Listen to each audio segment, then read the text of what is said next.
Nagsimula lang naman lahat ng kaguluhan na ito noong mangarap ang ating Vice Presidente na maging presidente ng maaga.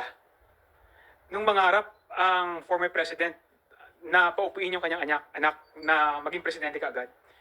Doon naman nagsimula lahat ng ito.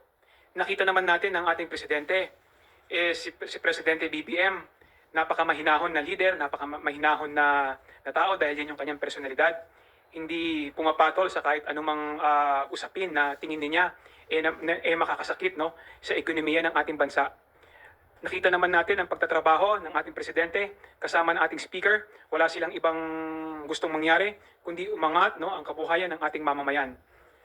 Kung wala lang sanang maagang nangarap, wala lang sanang maagang nag-ambisyon na maging presidente, tahimik naman ang lahat. So, yung mga nangyayaring usapin na ito ngayon, alam naman natin pare-parehas kung ano yung pinagmulan.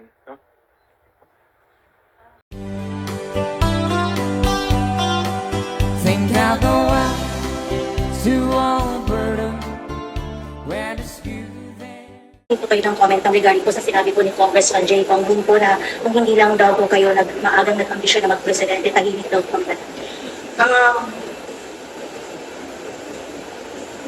Unang-una, the presidency of 2022 was mine already. Presidency of 2022 was mine already. Na nanalo na ako sa surveys, lahat ng tao solid na, united na for my candidacy.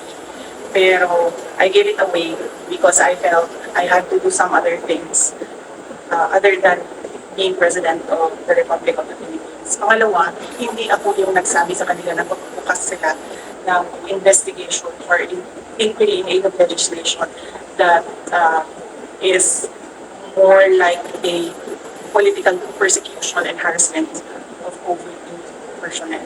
So, huwag nila akong i-gaslight ito saying na ako ang dahilan ng kaguluhan na ito.